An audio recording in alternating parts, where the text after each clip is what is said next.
Okay, it gives me such great pleasure to say this one last time. You already know what I'm going to say because I said it at the end of every single unit for all the last units, but this will be the last time. The stars are not a prediction of what shows up on the test. Just a little, you know what I'm saying, right? Okay, here we go. Number 3, number 4, number 6.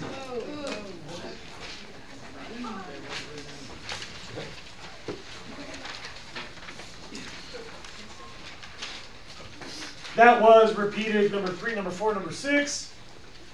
Then number 10.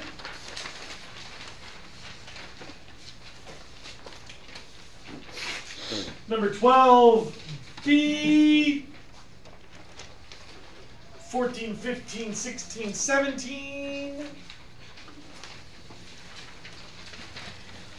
19, 21, 22.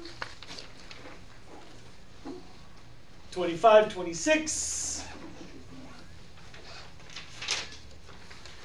33, 34.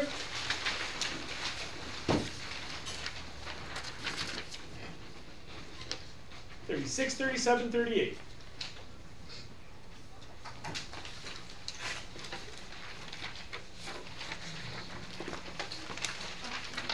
And that, my friends, is the last time that we do stars.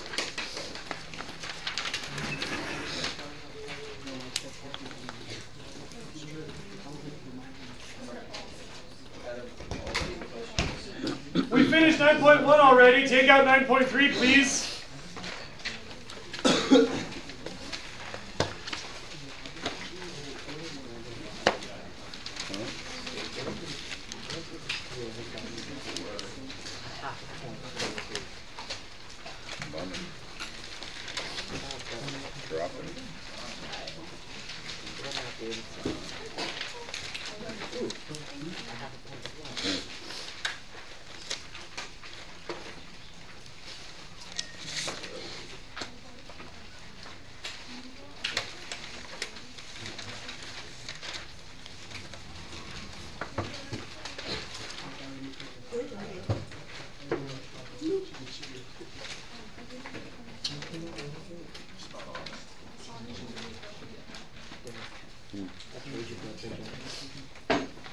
Coop dog, that hat you are wearing, how does our society use that word most often these days? Is it about sexual euphemism? No. Is it to kill things for food? No. It's like, so like you know how like you would say like, oh, you're killing it, like you look fabulous, you're killing it, like you're slick. You're slick. I don't know. I see. My mom got it for me. No, I was actually just wondering, you know, when you get to be 4,000 years old, you watch language change as an exciting thing. I'm so old. Who the hell says that? Yeah, so that's a perfect example. Okay, yeah. Okay.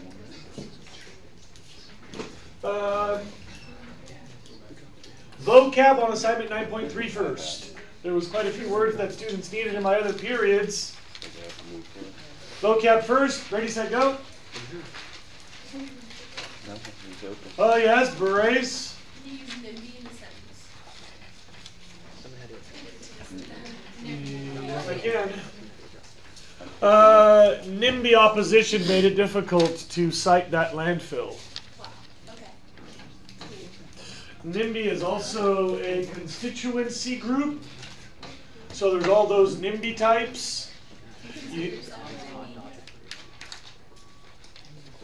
Well, as a matter of social justice, I'm willing to accept proximity because I recognize that somebody has to have a landfill. So I try not to be part of that NIMBY world. But separately, I would like a N-I-A-B-Y. Not in anyone's backyard.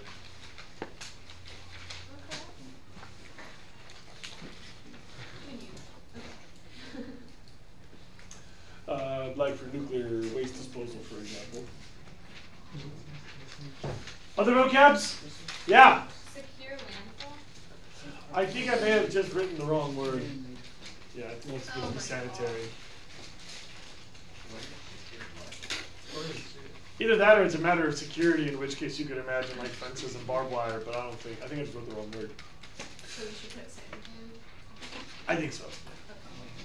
Anybody else? That's it for the vocab? Don't know what night soil is? Yeah. Wicked. Poop used as fertilizer. I guess people used to take their poop and distribute it out in the yard, but you'd only do that at night because you don't want to be like, "Good morning, William," and then like dump out the bucket of poop. So it's called night soil because of the way. Yeah, okay, great. Everybody agrees this. Yes? The small layer on the surface of water that does all the ecological activity, like gas exchange, for example. In the ocean, the top 3/8 of an inch does almost all of the world's oxygen production. It's called a micro layer. Like in topsoil, that's where all the decomposition happens. The micro layer. What else? What else? What else? Other vocabs? No more vocabs? Last call for vocabs. I'm going to skip around a little bit on these study goals. We have quite a bit of room. If everybody was like eager to like have a conversation that I thought was interesting, I'd be like, "Yo, let's just get these study goals over with so we can rap." But you're period 3 and you hate me. So here's me trying to have a different conversation, since I know we're just going to sit around and look at Snapchat at the end here.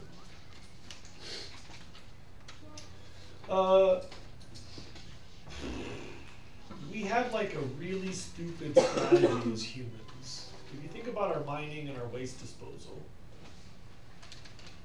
I mean, well, yeah, okay. So we have a really stupid strategy as humans if you think about our mining and our waste disposal. We're like big, dumb apes that communicate very well. And so we like bumble around and we go, oh, figure out, this is cool, this is neat. You can like make it into stuff that's useful. And then when we're done with its useful life, we go, now it's trash. Bury it in a hole. We can never use that again. And then we're like, oh, I want another useful thing. So we gotta like go back to the hole and like dig up more, like, oh yeah, we bang it into shape, like, oh, now we made it useful. And then when we're done, we just go like, trash, bury it in the ground. And that's like what our whole economy depends on. And our culture has a whole bunch of examples where we go to a great deal of work to make something which is useful, and we use it, and we are happy for that. And then when we are done using that thing, we like, destroy it, make it useless, and put it in the ground so that we can't use it ever again. If you get to like the most fundamental word in environmental science, the idea of sustainability is something you can keep doing over and over again. And our one-way materials management is the least sustainable choice. There's a gazillion obvious metaphors.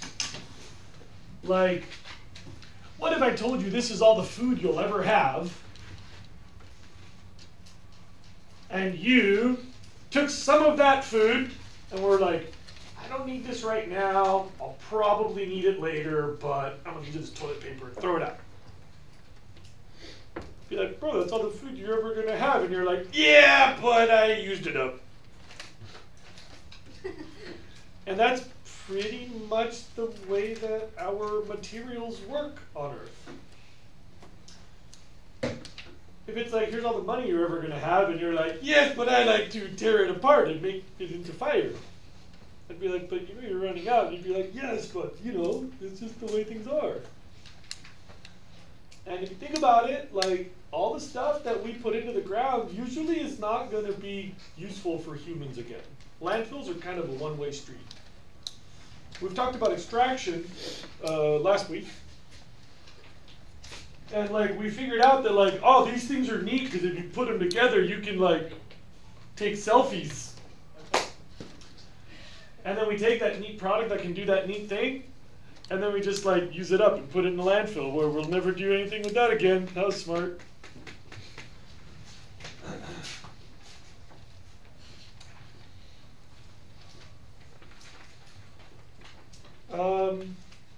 It's important to note that I think that's probably a just humans thing.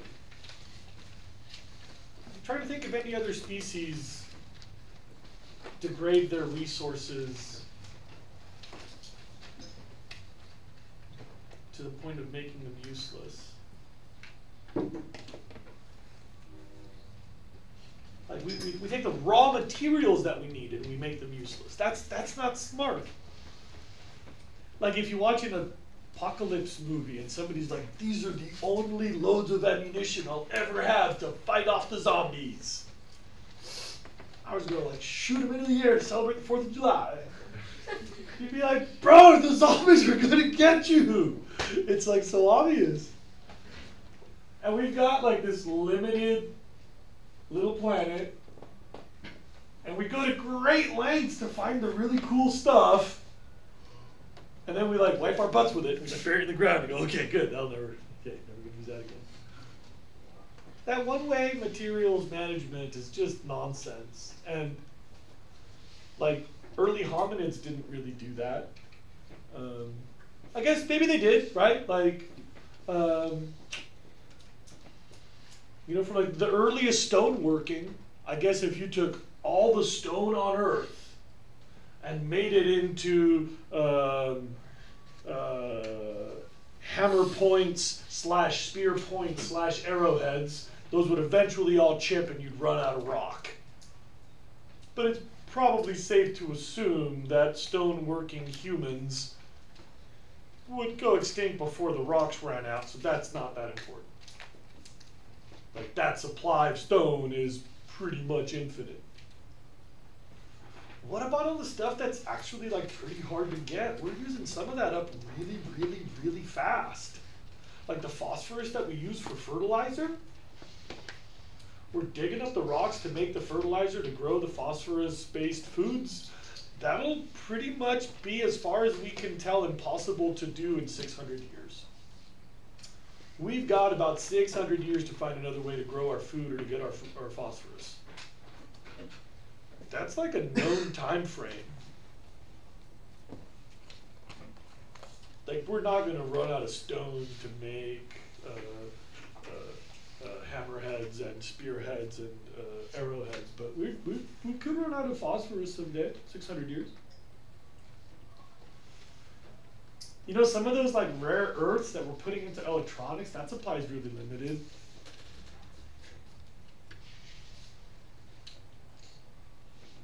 Market drives the price up until you can't use it anymore, so you switch to another alternative, but there's only so many alternatives.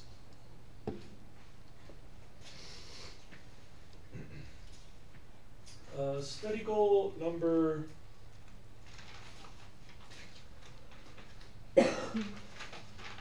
18.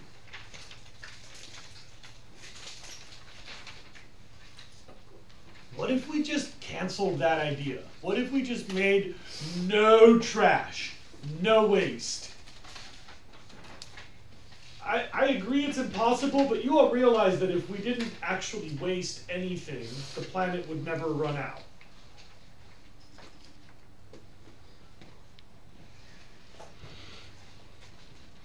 So that would be the goal. I mean, if we were thinking about long term and we were trying to protect many generations of our descendants, strategically, no waste would probably be a good plan. It's called a zero waste future. I'm leading into this lecture about how to lower our waste, but before we do that, can anybody imagine, just for the sake of conversation, I think about this all the time, I think it's interesting, what stuff would we always have to waste? Can anybody think of parts of our economy that we have to keep as trash? Like biohazard? Okay, maybe, yeah. We could try to produce less biohazard, right? And then some amount of biohazard, like we probably always want to dispose of that. We would never want to keep that in play, right? But what if we like neutralized the disease risks in biohazard? We should be able to compost it at that point. But that would just create a supervirus, wouldn't it? Well, maybe, like what if you take, you know, imagine that you remove Georgia's liver, which is full of some super bug. Put it in the microwave, kill the bug, chop it in little pieces, throw it in the ocean. I don't think it would, maybe it would survive. So maybe there's a way to neutralize biohazard, maybe to make less biohazard, and then yeah, some of that we'd have to accept as waste. What else would we have to accept as waste? This is an interesting activity. I hope that someone will help me with this because I think it's kind of neat to think about. What other stuff would we have to throw out? Yeah. What about like nuclear waste? Yeah, so that's a classic. This comes up every year when I ask this question. We live in a planet that generates quite a bit of that. Let's be really clear. We're making the worst of problems there. Because first of all, it's a material that we're using up. And second of all, it becomes a growing threat into perpetuity. We're taking stuff that's limited and relatively benign and making it much more dangerous for much, much longer. We are poisoning our descendants. So what would we cut? We don't need nuclear weapons except to deter everybody else from using their nuclear weapons, but we are so threatening that they all feel compelled to make their own nuclear weapons. So the arms race seems to multiply nuclear weapons. What if we could literally disarm someday? That would cut down a lot. We could stop with nuclear power or switch to different types of nuclear power like breeder reactors and fission power plants someday. That would help cut down on the radioactive waste. I gotta tell you, we're always gonna have some. Medical research, scientific research, medical treatment. And by the way, those nuclear powered submarines, that's like a really huge strategic thing for the United States because they can stay in the field for very extended times below the radar. So we'll always need some, I think. But that's a good example. What else? What other waste do we have to accept? You can't think of any others? Yeah? Stuff that has like human, like, I don't know, like blood or pee or anything like that. So there's the biohazard. Yeah. And what about the corpses? Oh yeah. What do you Ooh, consider what do you do waste? with that? Is this compost waste? Like, No, food compost scraps, isn't that waste. sort of Compost becomes carrots, man. Well, but the bodies that are buried are kind of like Nope. Here's a fun fact that No. Just so you know, I am going to stop this conversation at some point. And every year when I bring this up, it stimulates a great deal of thought, and I hope you'll think about it because I always think about it. Here's what we do with our bodies now. We take that dead human, put him on a slab, wait for the swelling to finish so that all the happens.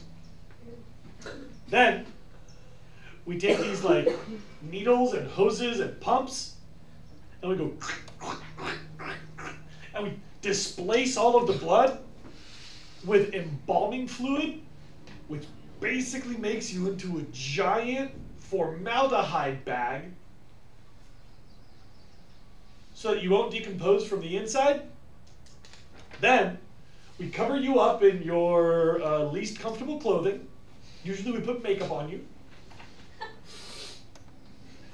We seal you into a really, really, really fancy containment box that costs about the price of a car.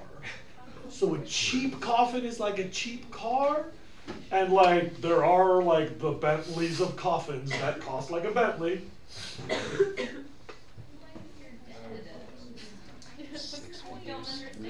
I want to be buried in a coffin in a Bentley. and that coffin seals you from the elements. So in 500 years, your coffin will probably remain air and watertight. And floating in all that silk will be a gelatinous ball of mud with bones in it.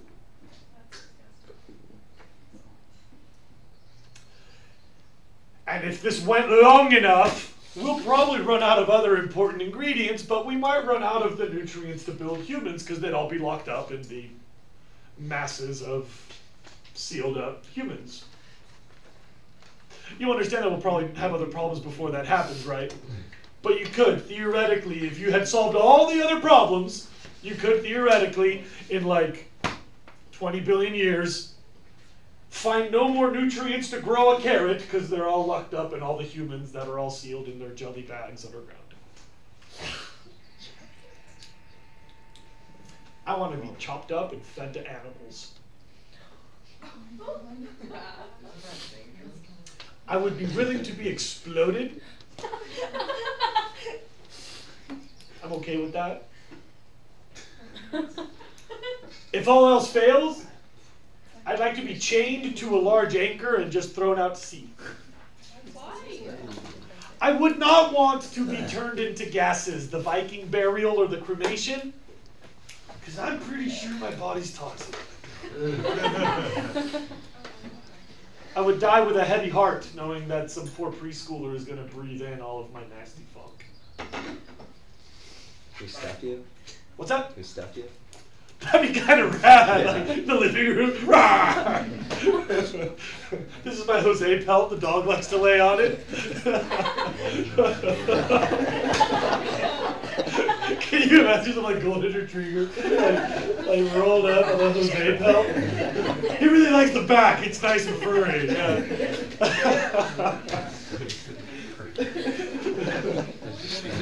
Oh man, have you had enough of my crap? All right, later.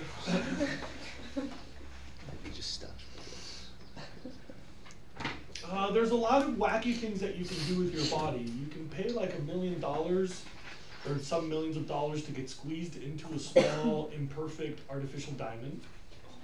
Yeah, they do that with dogs now. Yes, they do. You might be able to find. You might be able to find someone who can take your little bits of ashes and carry them as cargo onto a rocket to be dispersed into space. You can have your ashes built into a fireworks. Can't they make it into a diamond now too? Like, Yes. Yeah. You said that. Yeah. You can also make them into humans, and then make them into diamonds. Did you just say make? Okay. The fireworks. Fireworks is a good one. I like that one. There's a few countries where they're starting to push the green burials movement. The United States has been pretty slow to get with that because we have like environmental legislation that protects our groundwater and surface waters. And it could be argued that some of your nasty bodies are too disgusting to be in contact with our groundwater. So that's why municipal. That's that you know who you are. That's why in municipal cemeteries you cannot be buried wrapped in fabric or whatever. But in some countries they're trying to set up areas where like that groundwater is not useful for humans. Let's have that be the green burial thing, and so you can be wrapped up in a piece of hemp or something that you know, like a sisal blanket or whatever, some kind of lightweight material that will decompose with you. Yeah. Is that like without the entire process? Like, Yeah, yeah. So you would decompose rapidly. Yep, yep. Yeah, I mean the microbes that live inside your gut get hungry pretty fast. So you can die from the inside pretty quickly. As a matter of fact, if your gut microbes enter your bloodstream, you can become septic and be digested from the inside by all the things you've been carrying in the straw. So you've heard about how gut shot injuries are really difficult to survive because the gut bacteria get in contact with you. Yeah. No?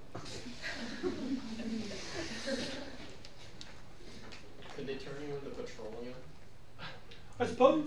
Yeah. I mean, if we can squeeze you into a diamond, we could stop squeezing at some point. That's probably just controlling, yeah. Go into somebody's car. In a car, put me in a Bentley.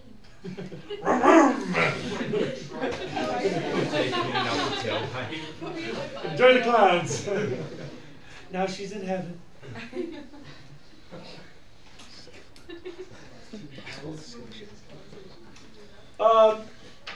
Do we have any other big things? Like, what are the other things that we have to make into trash? There's so many of them. Foam. What's that? You could easily just reuse the plastic and foam. Yeah, so I feel like right now in our current economy, we've made a whole bunch of one-way streets. That's the electronics. Like pretty much everything made until the 50s or 60s, almost all of that is recyclable. Very, very, very little of our economic output into the 50s or 60s was not recyclable. You know, most of our pesticides and hazardous substances, some of our pharmaceuticals and stuff, those need to be degraded somehow.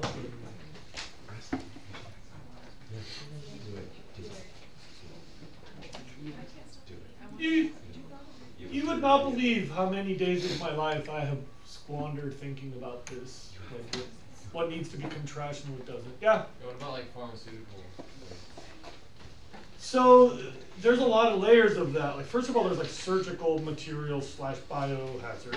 Then there's like Tylenol, which you can probably just mix with some water and put it into a wetland, and I'm guessing that a lot of pharmaceuticals will biodegrade and they're relatively benign if they don't.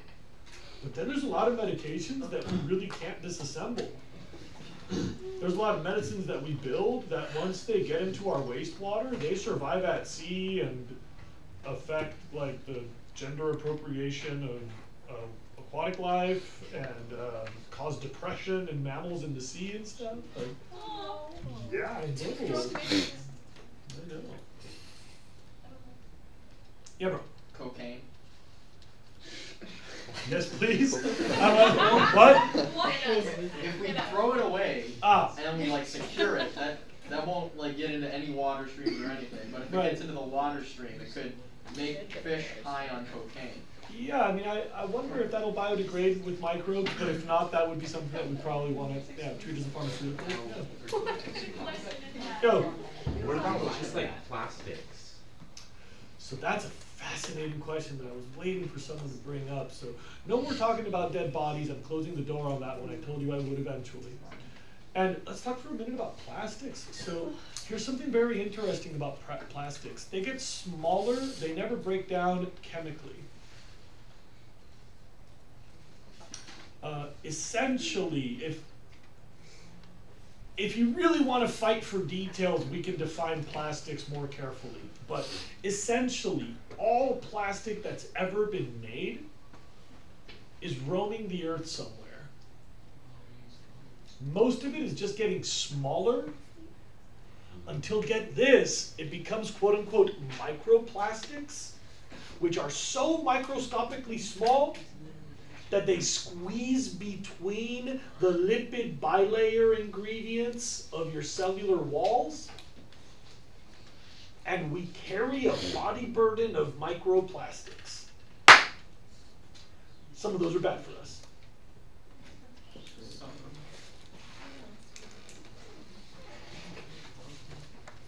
So apparently every time that you wash fleece, like regular old Polar Tech or like fleece onesies or like all that fleece clothing that's become common for children now, every time you launder it, some of those little polyester fibers have bent so much that they break, and they squeeze past the filters in your washing machine, and they squeeze past all of the methods of decomposition and wastewater treatment, and they all get dumped into the ocean. And if you want to Google the numbers, it's staggering. Like basically, if you were to filter all the fleece fibers from the world's oceans, you could build a blanket that covers North Dakota or something. I don't know. The numbers are staggering. And instead, we're just mechanically breaking that into smaller pieces that'll end up in our food supply one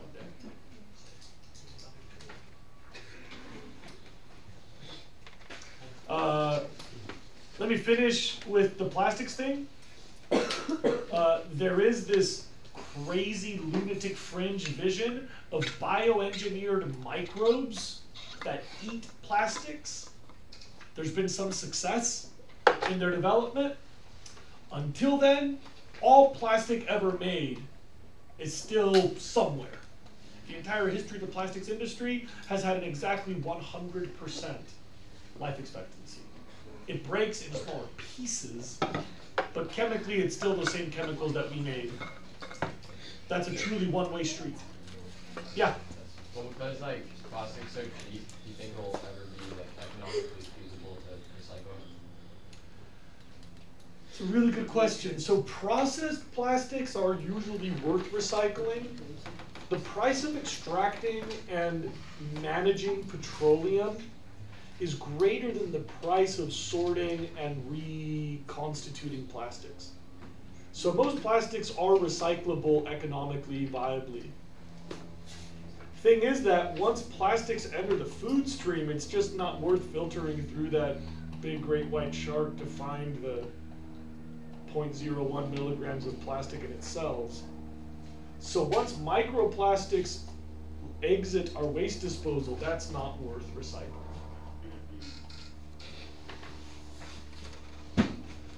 Can anybody think of any other things that have to be trash? Are we done with this? Styrofoam is easily recyclable, it's just never economically worth it. So if you get your blenders thing, you look on the bottom, it has the recyclable logo. And then you go take it to Marburg and they're like, nah. It's not that it can't be recycled. You know, styrofoam is really easy to recycle. It's just these little foam pellets, and all you gotta do is grind it back into pellets and glue it back together. You can make it into a cooler, whatever you want. It is 100% recyclable. As a matter of fact, it does not downcycle. So you can pretty much keep 100% of styrofoam in use forever. It's just not worth it. What makes it expensive? But the transportation costs are not viable once it's been blown into styrofoam. Think about how heavy styrofoam is.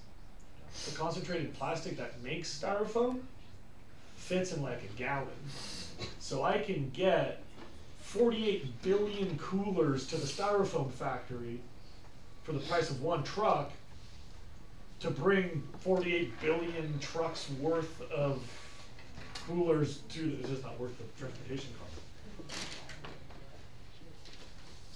So that is an example of what Will was saying, that's so cheap. Anybody else? Are we talking about any other permanently recycled, this crazy plan with our one-way economy? Yeah. What about circuit boards and microchips? So this is where you all start to take action on this question. We should probably be making less trash. Some stuff is probably always going to be trash. We could probably start to get picky about which things we're going to run out of first. So if you had 4,000 years worth of food, but 6 months worth of ammo, you should really find a way to conserve the ammo after the apocalypse. You got bigger problems before you run out of food. Know what I mean? So really burying the humans is not that big of a waste because there's a lot of nutrients left out there. But the electronics, probably we should find some way to force those into recyclability sooner. Some of those ingredients we really do have a limited supply.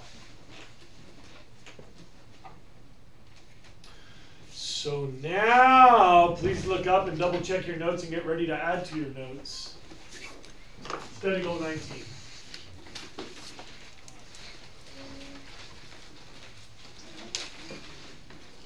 And I hope you're a book thief. I have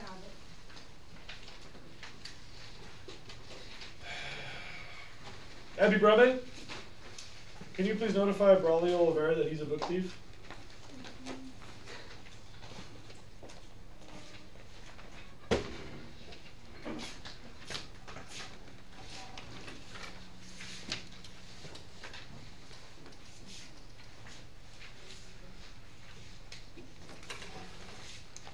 Here's where we are today.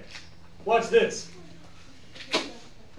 We're taking our entire waste stream in the United States, and by definition, because it's a waste stream, it's going to end up in the trash, like straight up, like going all the way out to the landfill, unless we can find a way to shrink that supply. That's what this drawing is.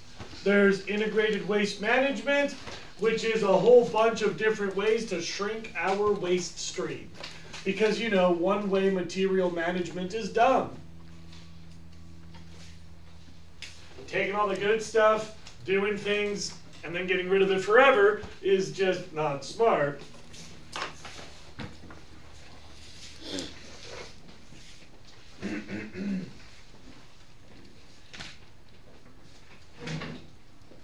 You guys want to hear a funny one about one-way material management?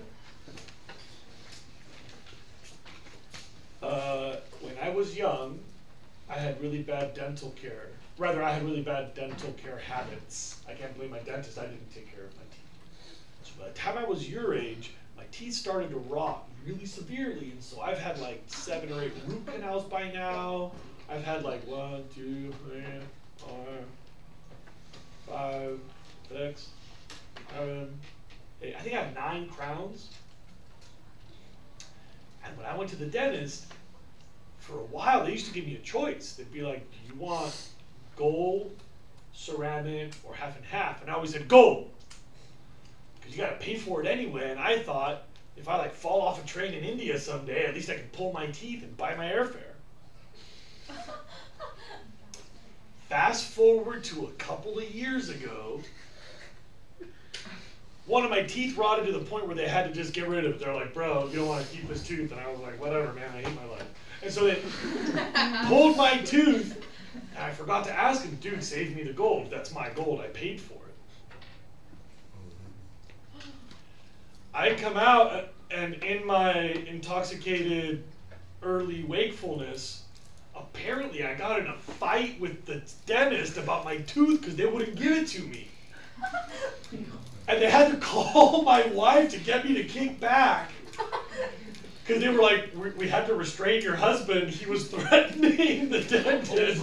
And apparently I was like, where's my knife? Where's my knife? I want my tooth! I started to rage. And some like poor 70-year-old Jewish guy. I was like, dude, if we had to get rid of it, it's biohazard. So funny. Somewhere there's a landfill that has a gold tooth in it. It's like $70 worth of gold right there. Can they not clean it? What's that? Can they not like do anything to like? That's what I said. By By the way, when I came to, I was bitter for days. I wrote emails. I came back. My dentist is next door, the surgeon guy who had to take the rotten thing out. So the next time, like 6 months later, I went to go get like my regular cleaning, and I was like, yeah, this isn't settled. So I went back, and I was like, all right, bro, my tooth, I paid for that.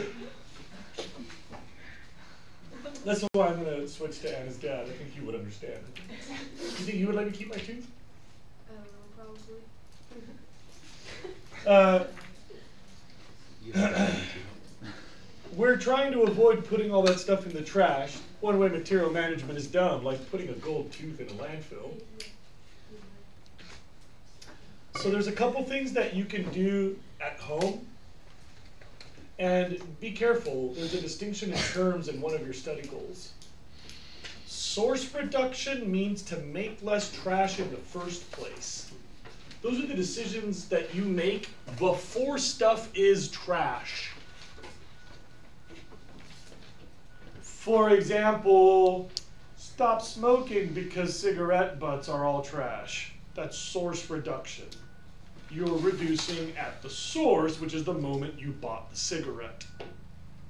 Or I guess buy unfiltered cigarettes. That's not an actual recommendation about smoking, but I'm going to say. Source reduction is the decisions that you make before it becomes trash. That's separate from, you see all these arrows? Those are diversion. That's keeping the trash from ending up in the landfill. So watch this. Make less trash, or everything I'm about to say is diversion. Keeping the existing trash from going into a landfill. Like reusing things, 100% of my water bottles. I know I've told you this before.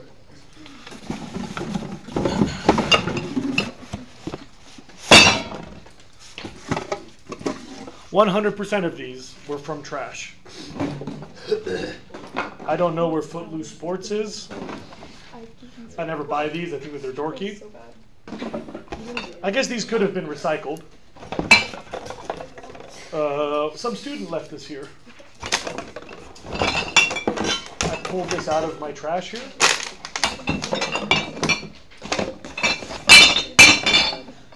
I did not buy that. Are you just a hoarder? Kinda, yeah. I mean, no, dude, like, I'm definitely a hoarder. But I really do try. There's a lot of ways to do this. I mean, for one thing, I'm pretty scrappy. Like, I'll work harder if I get a better outcome. And I grew up poor, like really, like poor. And so for me, like, if I got $100 to waste it on something that I could get for $12, it's just not, like, we don't do that. I was raised by hardworking, scrappy, poor people. You know, I kind of owe it to them to make the most out of all the opportunity that they fought for me to have. And so, dude, I don't waste anything, man. Like, I hate to see that. Like, if you're all gonna waste stuff, like, I'm gonna try to get use out of it. And so, like, if you look at my house, A, it does look kind of like a trash pile, and B, it's all, like, pretty much usable. Like, I find a way to make stuff useful, for sure. And I repair things, too. Like, at my house, we have, like, days when I get my kids together and we fix all of our broken stuff. Like, I sew, and I have all these good glues and, like, adhesives, and, like, I'm really, really big on that.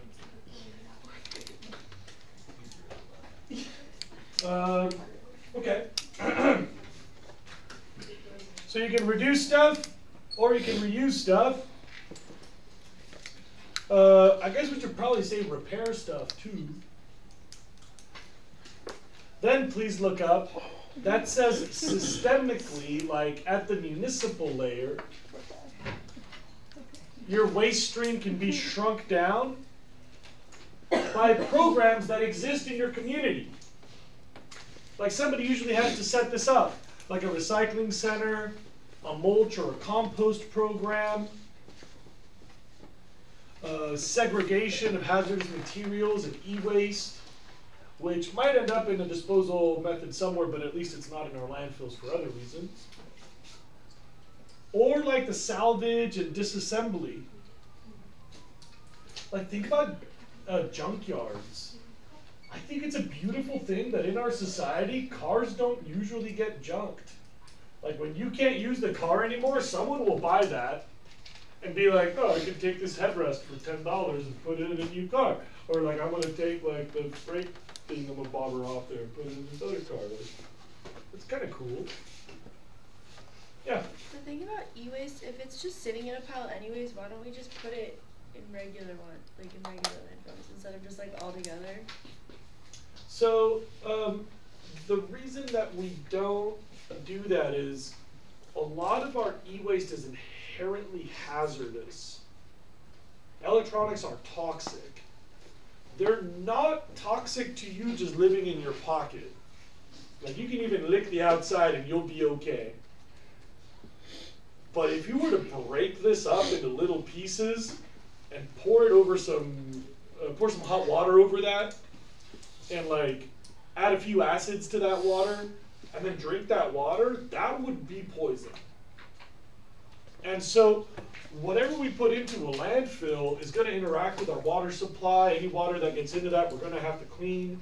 So we got to keep the worst stuff out of our landfills, because if not, it's going to be a problem somewhere. That's why we don't put it in our landfills. The inherent toxicity of the ingredients. Finally, please look up, some of our trash could have a second life as a resource in itself. You can like squeeze the water out of it. You can digest some trash to make methane that you can use for energy. You've heard about that already. And you might be able to pull out some nutrients from our waste stream, like the sludge from wastewater.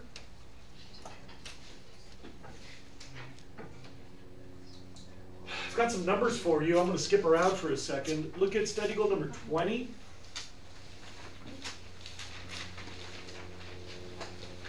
About 85% of the stuff we put in landfills shouldn't have been buried.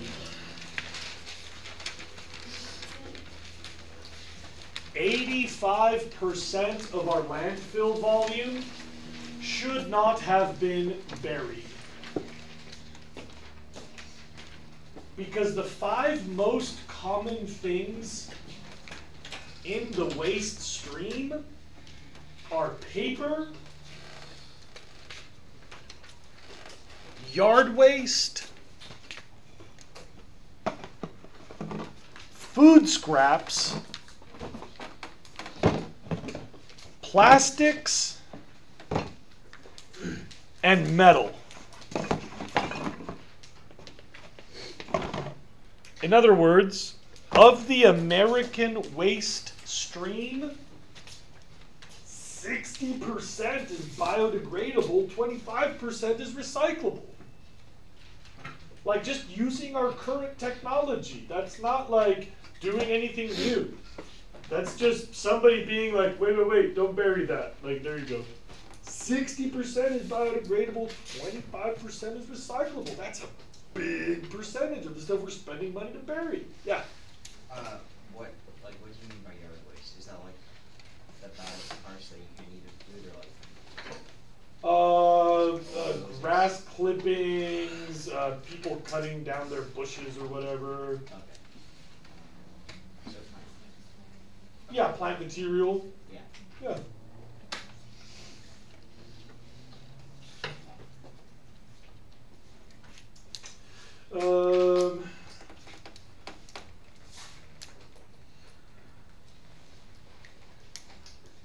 Let's see here.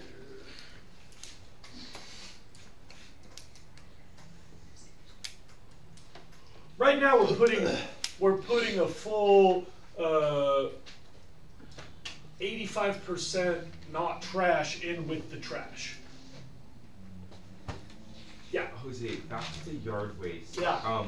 So like my house is like one of the yard waste green cans. I think probably a lot of houses do. Yeah. So when we put stuff separate in there from like other cans, does that get composted or? Yeah. Okay. You see, you live in a pretty hippie city in a really hippie state. There's a whole bunch of parts of the United States where we would make fun of you for doing that. And there's obviously some people in your town that don't bother with the green bin. But all the stuff that gets into the green bins goes into a big mulch shredder machine that makes most of that stuff into either the really fine, mostly biodegrading compost stuff, or the more coarse shredded free mulch that the city provides for parks and stuff. If we could train our people to split those green cans into 2 green cans, we could prevent the spread of invasives and make a high quality mulch that would be useful for food production. But right now there's invasives in the mulch, so a lot of us, people who grow food, don't like the municipal mulch. Make sense?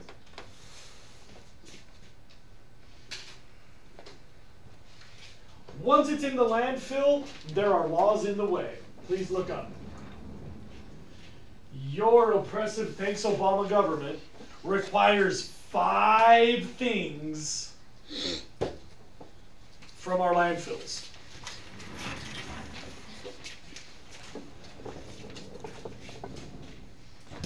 And I was speaking tongue in cheek. Most of those are actually just to protect you from your trash. Sanitary landfills, as guided by U.S. law now, must have 5 things. Please look up. An impermeable liner, a layer at the bottom of concrete, compacted clay, or usually just thick rolled out rubber. That's impermeable, so water can't go through. Number 2, all sanitary landfills in the US have to have a packed soil layer every day so that the wind doesn't pick up and the seagulls don't take away all the sandwich bags full of orange peels. And seagulls love spreading trash around. Matter of fact, I just put it together that during seminar I saw a seagull flying with a bunch of aluminum foil. Wait, I have a question. Yeah. Do seagulls contribute anything to, like, to the planet? Like. Well, I mean, like, do you? No, but I mean, but like, you know how like worms are like, everyone's like, oh, worms, but like they. No. I asked you that return question because what do we mean by contributing to the planet? There is some perspective by which you could describe their role as like a contribution, you know, and then another one which is like, well, but probably life would go on in their absence too. Yeah, they just kind of suck. Yeah, you know, like mosquitoes suck and leeches suck and ticks suck, but They suck blood. Oh. but like that's not like their purpose in life. Like they do fit into ecosystems as moving stuff around and breaking stuff down and spreading things around. Yeah. So like bird poo is a really important fertilizer. Seagulls bring phosphorus from the ocean back to land, extending the residence time of eroded phosphorus. It might control some other pest or something. Is there anything that's reliant on seagulls? Me. I like to chase them. Have you ever hit one before? What? Have you ever hit one before? It's like dogs at the mailman. It's a mission, bro. I'm on it. Where? Oh my God! Wow, seagull talk. That's what it took to make Beer 3 talk. That's what it took right there. What, seagulls? I finally cracked the egg. There we go. There we go. Seagulls lay eggs. I found your weakness. We can talk about seagulls anytime you want. Just not right now. It took me 144 days, but I got it. Thank you. Okay. Requirement number 3. Any water that slurps through that material has to be withdrawn. That's called the collection of leachate. Because you don't want that water to go anyplace else. You know that water that's been through your dirty diapers or whatever is going to be nasty. Think of what's in that landfill, like these syringes and smoke detectors and old insulation. Like we don't want that water to escape the landfill. So in the United States now, we need our landfills to remove 100% of the water that soaks in. That has to be treated. That's a separate process. Then number 4, we have to check underneath to see if there's any water getting through. Landfills are required to prove that they are catching all of their leachate. If there's a leak down here, they got to deal with that somehow. Your Tahigas landfill up just past El Capitan and Refugio had to do that, and it was very expensive, and our trash rates are still elevated from that moment. And number 5, if you're going to make a new landfill, you got to be really picky about where you put it. There's a lot of nitpicking about the selection of your landfill site. Yeah? What does number 4 say? Monitor? It says monitor groundwater. Sorry, GW. Yes? Do all landfills monitor methane levels, or is that just like some? I would assume that most do. It's probably safe to assume that a lot of them are far enough from people that it's just a local OSHA safety issue. You know, for the workers. Yeah. Are landfills, like, can they be businesses? Does that, like, Yeah. do people own them and make money off of them? They're often operated for profit. Like, how do they make their profit? Selling? Because the city has to get rid of their trash, and so if you're the best place to take the trash, then you can charge them for that. Do they, like, sell anything? Like, I don't know. You could offset the prices by gathering stuff from the waste stream that's sellable, or by making energy from methane. But I don't know. It's a good question. I don't know. Okay. I think I'm done talking about 1920. 21, your book does really well. I'm not going to go through all of that.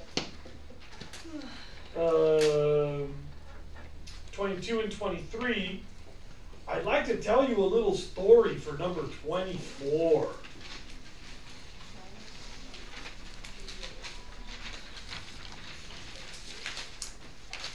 Yeah. Really quick, 21, why is mixing with trash during disposal and processing a problem? Because you cross-contaminate things, that makes it harder to get rid of them. Like, I don't want to compost that lettuce if it has, like, baby diarrhea on it. It's a thing, Alashani, I'm sorry, it's a thing. It's weird, man. You have babies and you just totally lose all of your sensitivity to body fluids. I really have. Like, I'm really not even grossed out anymore. That's what claim you were grossed out before. Yeah, my mom was kind of a germaphobe. So I was raised by a germaphobe. I was kind of a germaphobe. Here's my story. Here's my story. Who's the Derek? Old man Derek's been running a pesticide company legally, fairly, successfully for 40 years. And old man True,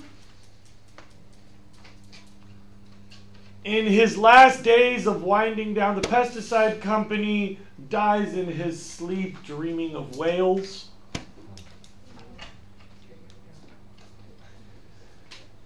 And when the manager has to figure out what to do, they look through his papers and check the will and realize that Derek's long-lost grandnephew, Gabe, is the next of kin who will inherit the pesticide company. Gabe gets a letter in the mail from a lawyer saying, bro, you are now the proud owner of True Pesticides in BFE, Minnesota. And you know, Gabe's got a bright future as a mechanical engineer. He's engaged to his high school sweetheart. They're looking to go places. They do not want a pesticide company. They don't want to run a pesticide company. Seems like the business was pretty much going downhill.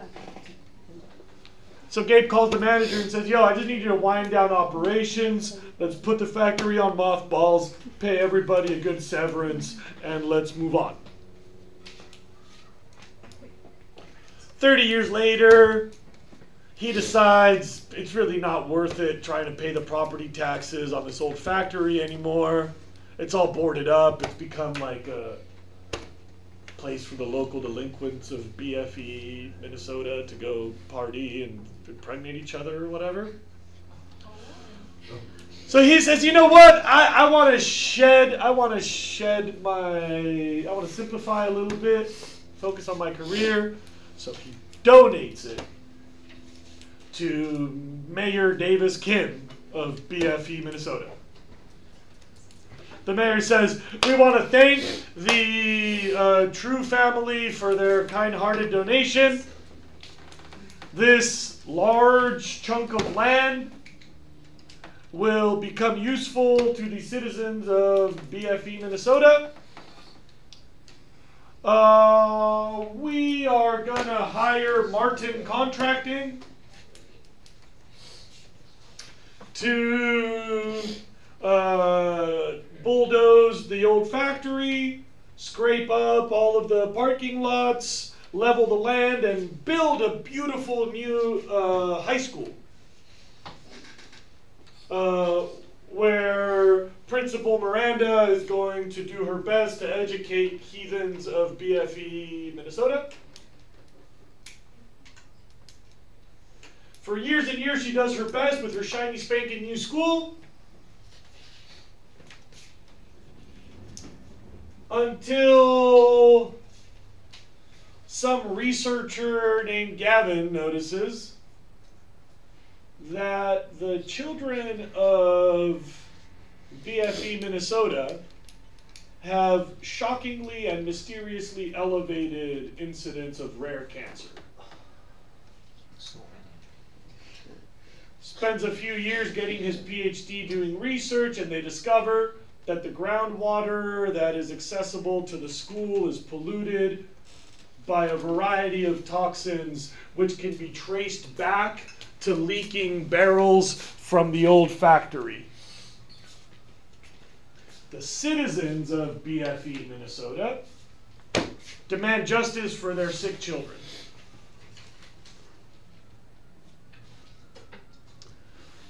If we fudge some of the details, this is the story of a famous US city that changed the law about waste management called Love Canal, New York. The details are different, so let's not get stuck. But basically, you could not find legal liability to redress that social impact. Who's going to clean up that city? The story of Love Canal is a really sad one. Many, many, many children died prematurely of horrible, painful, devastating illnesses.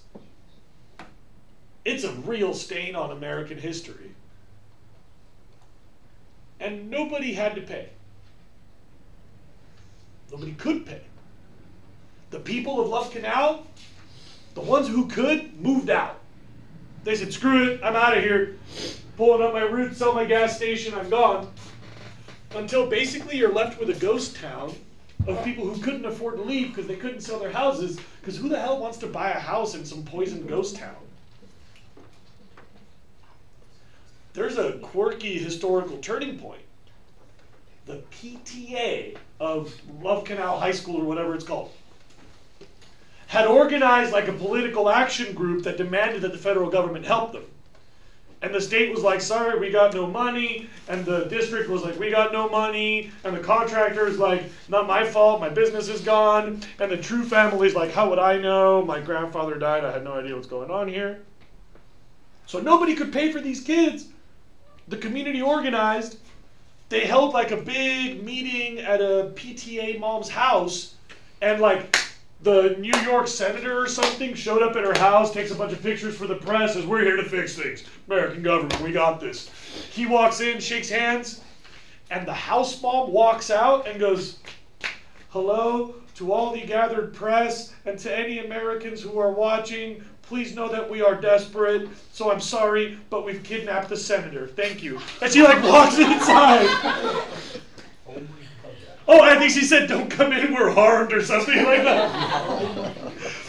You can watch this. I'll bet you can find it on YouTube. I have a documentary where there's a snippet of this moment. Like 2 days later, I don't know if it was a senator or a representative, whatever, the government guy that went to go meet with them. 2 days later, he's released. He comes out in like some like local high school like jersey and like sweatpants.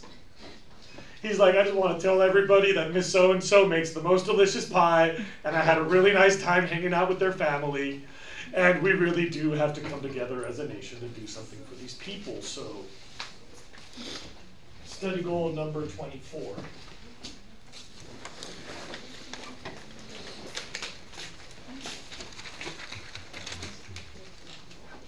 The federal blah blah blah Superfund Act of blah blah blah was passed. It's on your list of laws, so I don't. You got the details.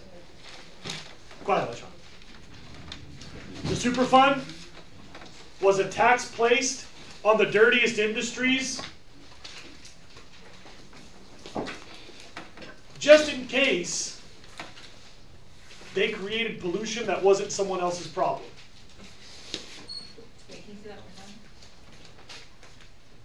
We built a federal pool of money to handle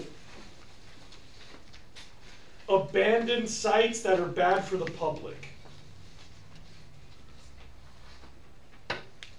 If we couldn't figure out who was responsible, we would need money to take care of people. Those are now called Superfund sites.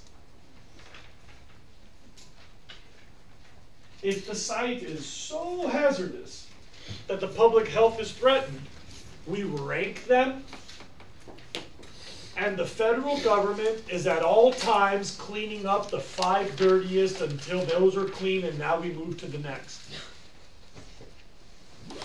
Here's the funny thing, I hope you've all thought about this.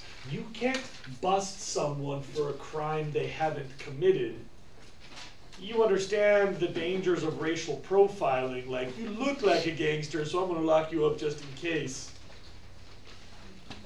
Because obviously some people might look like gangsters but aren't gangsters, and some pesticide producers aren't going to pollute your groundwater. So you have to know this fact before you all pack up. The Superfund ended. We stopped taxing the most polluting businesses. So that pool of money is finite and shrinking, while the list of land areas that are toxic but no one's responsibility keeps climbing. Every year the US has more and more Superfund sites, but we're using up the Superfund dollars.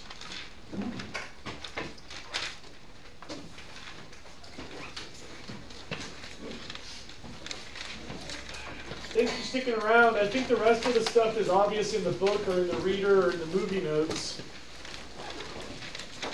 Your test will be Friday. At this time I expect to be here, but if I get a better alternative, I'll be absent. Don't forget your 10.1 is due Monday, Monday, Monday, Monday, Monday, Monday, Monday, Monday, Monday, Monday. You see Patrick Corbin is in your hair? Huh? You see Patrick Corbin is in your hair? No. Two checks for it. Really? It has 20%. They charge the whole class.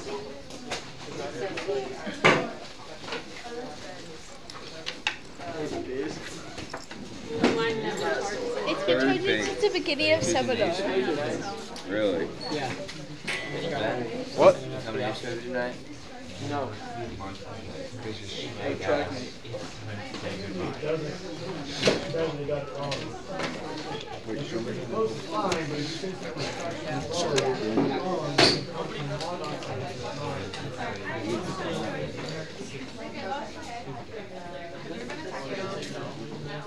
But Dante's terrified of birds. He hates them. And it's so funny. It's like, well, Dante, like, will see a bird and he'll be like, wow. No. I love birds. I hate birds. It depends on the bird count. Like seagulls, I'll keep my demonic. Why don't we run a note on I Friday? love fries. They're so annoying. They just baby eyes like stare at you. It's like literally like a wish is gonna pop out and they're like, have you seen like birds? You can say this is not on our rubric. If you can prove it, we'll give you a But point. like, I'll see a bird trying to eat plastic and I'll scare it away. So I'm like, Why you're shaking your Like my nose rolling. Can you turn that bird into Please your mom will How much giants? I'm breaking that. There was one against the Tigers, like 2010. The guy, he was the last out for the perfect game. And he like, Hey, Derek, it went through his legs. no. Yeah, the Ranger. No. Yeah, shut up. Do you not remember when the dude threw a no-hitter on the Rangers?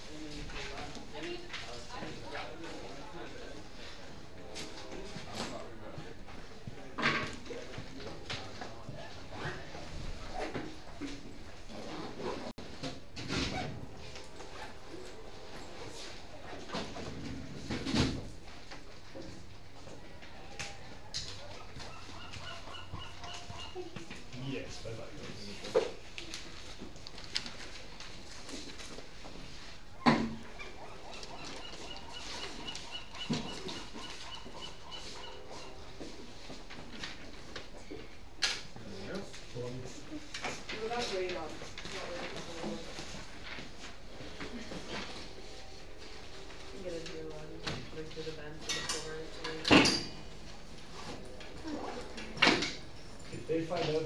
without being associated with particulates, they can prove it to their point. They can appeal to their point. Okay.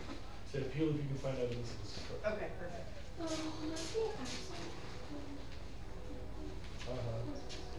Were you tardy? No.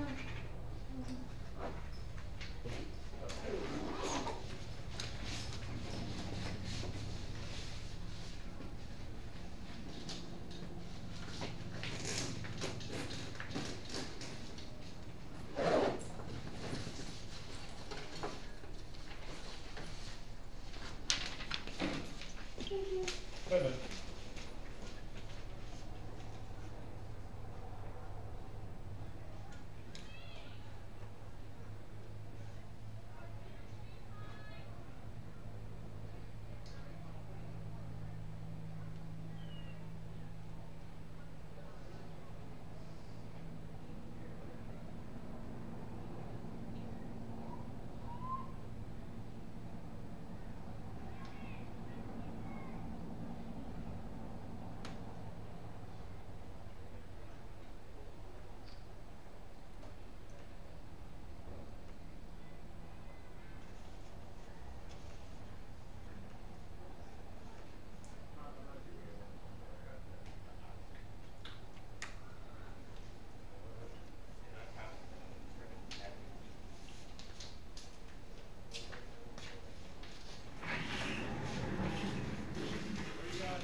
Okay. What do you want to talk about?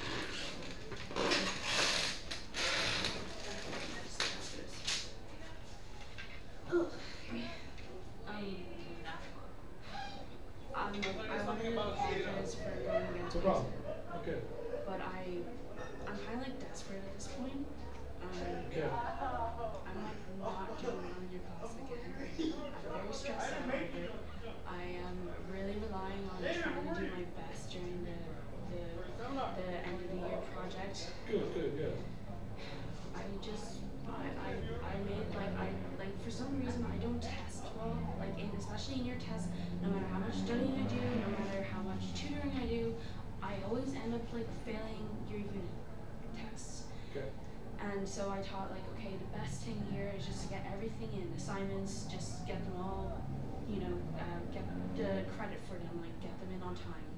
And then I had the other assignment, the post lab, ready for you. I didn't know about the movie questions because I wasn't here when you guys did them. And then the reason why I asked you, could I get them, if I got them in before the period ends, to get them stamped, because I wanted to get everything stamped. I know that you're probably saying, oh, she spent time doing the movie questions when she could be listening here, but you don't know me personally, but I am able to multitask. I've done it before. I've been told by teachers that I can write and listen at the same time. So I was listening to you. I wrote down your notes, and I was very attentive to what you were saying. I got this done within 10 minutes. Okay. And I was just wondering if you please help me out. If your semester grade comes down to one homework point, I'll give it to you then. But posted for 2 weeks, even if you were gone the movie day, you should have still been ready. Pretty sure it happened. I didn't do nothing, I just didn't finish them. Like, it And was since like, you didn't have them ready after they were on the board for 2 weeks, an option I could have given you was by the end of the day, but I did say specifically not to do it during class. I know, but you just, for some, I kind of had a feeling, like, I think we found out you probably wouldn't have let me know, in all It's honesty. actually, it's policy for all students that they always have until the end of the day. But if I said I could get it to the end of the period. And I said specifically not to. And so you chose for 2 weeks to not use the stuff on the board or not get it done until then. And then when I said specifically not to do something, you chose again to have an independent plan. But the thing is, I was listening to you, and I got it done at the same time. Well, the time to argue and come to a compromise is not after you've decided to do your own thing. So maybe you could convince me in the future that you can multitask and I can stay open to that. And maybe we could have negotiated a different plan before it was due. And maybe we could have talked more about when you could do the work. But doing whatever you want to do and then later trying to convince me that that was the right choice is just never okay with me. It's not okay with my children, it's not okay with any of my students, it's never okay with any of my policies. I am worried about your grade too. And I'm willing to give you that homework point if it's what separates you from one letter grade during the semester. Clear? If you get to the end of the semester and you're like, dude, I'm off by 1 homework point, I'll give it to you. I promise. Okay? Wait, how is this not reasonable? I'm offering you that point in the tail end if it's what you need. So I won't let this be the thing that keeps you from the better letter grade once you get to the end of the semester. Okay. Good.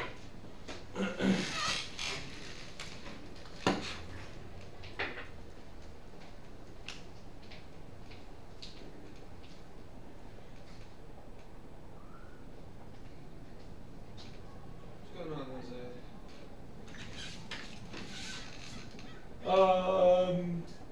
Not much. Is mom cut? No. Freshly cut? No.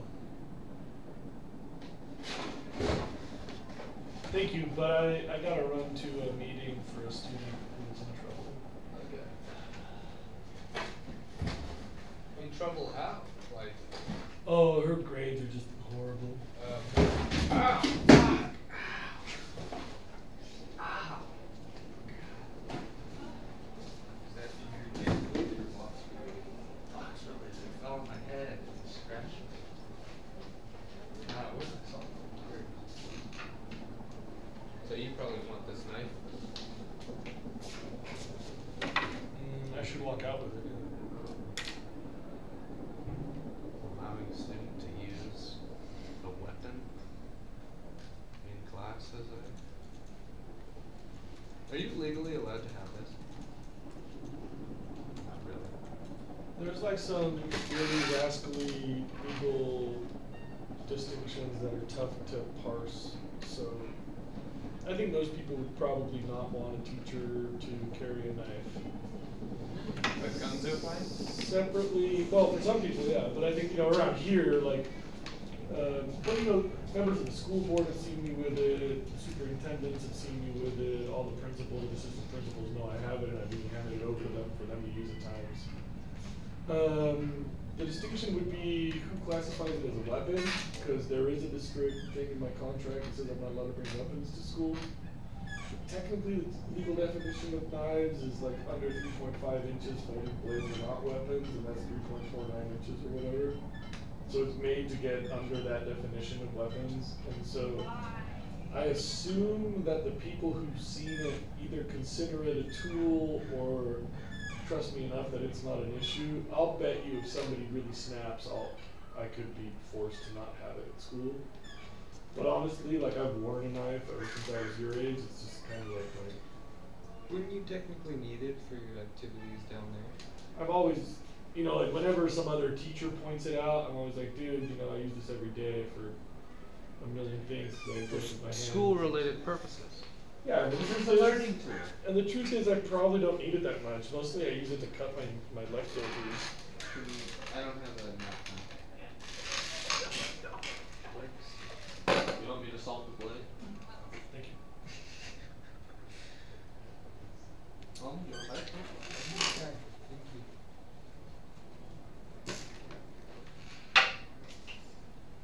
Salt is cold.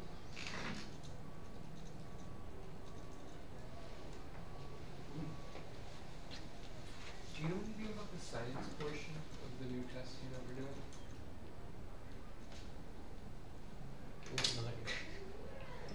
No.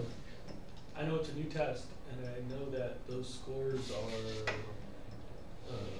for analytical purposes only. So they're evaluating the exam based on your scores, not real scores. Really? Yeah. So it's not a practice test. Like It's a practice test for the testers. Yeah, so it's not part of our report. It's not part of our federal report. In future, You're the last students for whom it'll be practice? Yeah, so next year's will be part of our science assessment. It made it seem like it was a really big deal for the school. That's true.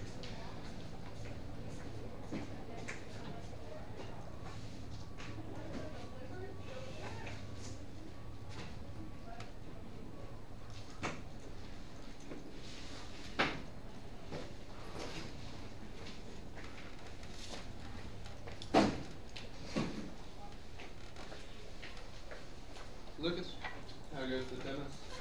Huh? Are you good at tennis? I'd like to think I am.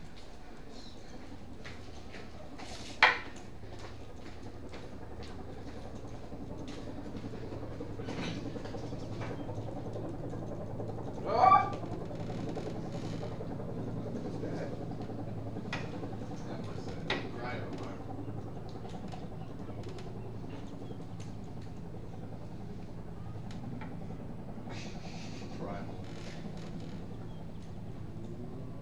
Oh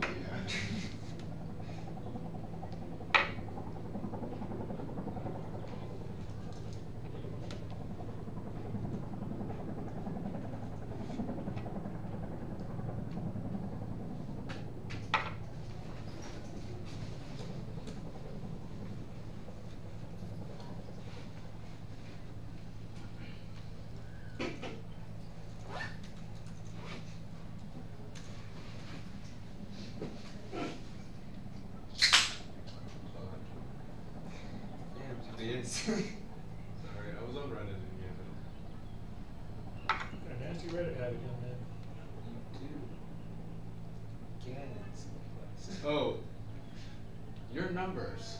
At one time, we were looking at like you can look at like your phone usage and what apps you use the most. And Solomon, I never showed it to you. I know, because you were too embarrassed. Looks a lot of porn on his phone. What? Looks a lot of porn on his phone. No. Well, you can look at porn on Reddit, so. Maybe. That's what I do sometimes. I feel like that's bordering on too much.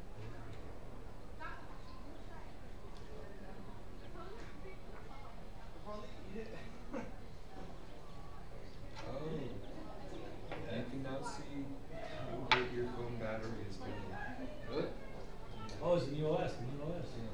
Oh, I didn't. Wait, I'm at 75% of my maximum capacity. Wait, what'd you say, Solomon? You can now check like how good your phone's battery is. How? You go into usage. I don't think I Your battery health. You go into where? Oh, battery usage. What do you Dude, check think out what my the badass bus friend from is France? about to do. Come look at this. She's gonna fly into Anchorage, bike, kayak, hike, bike, kayak, bike, kayak, She brings bike, a pack kayak. pack kayak? And like a pack bike? I don't know how packable the bike is. It's a 4-week trip. unsupported human powered. How many? Wait, so unsupported? Food? How is she gonna get food for 4 weeks? She'd have to like hunt. Hunting again. What? Hunting again. Has she thought this out? She just got a big adventure grant. Does she have like space food? Maybe she has food drops. I don't know. Can I see your usage? The last 24 hours, we're at it's taking 30%. And she's going solo. 2 times. Last That's how 24 you hours? die.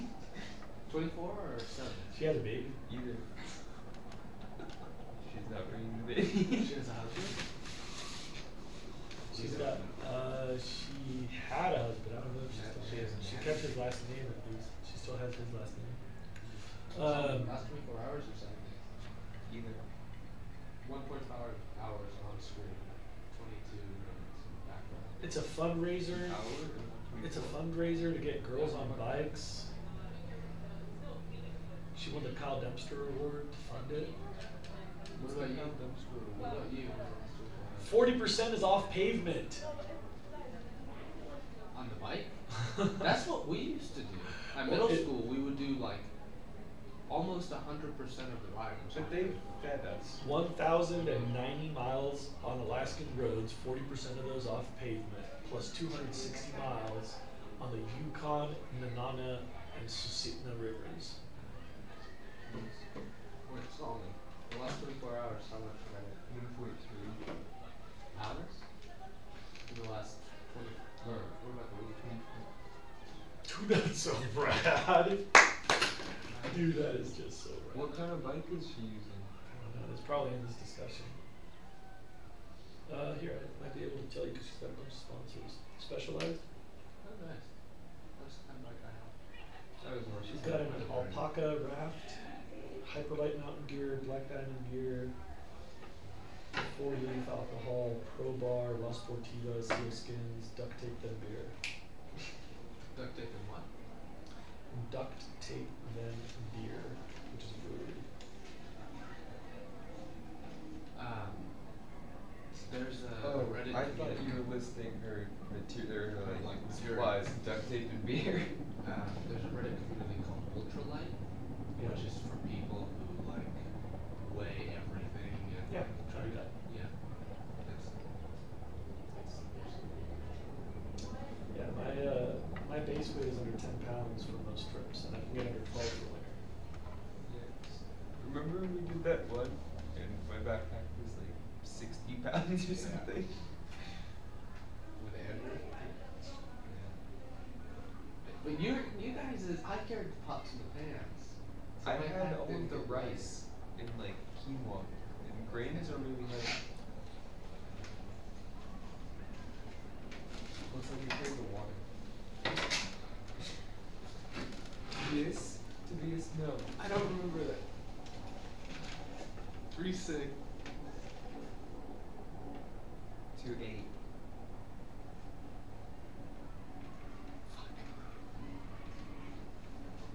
Okay, I don't want you to disable it. I don't need another disabled thing in my life. 225. 4. None of that's alright. Wait, I want to know how much I I gave you my daily. I want to know that on the hard. Yeah, that's tough to deal with. What's up? It's like, it's All right. proportional. Let's get these signed. Yeah. Who's that? Can you sign our other Don't Lose This? Actually, after the meeting, haha. What's going on? That would be me. Thank you, good sir. You're a true gentleman. Indubitably. Indubitably. What's going on in the life of Lucas Valera? What are the Oh man, Comes we've been back to streaming all focus. this.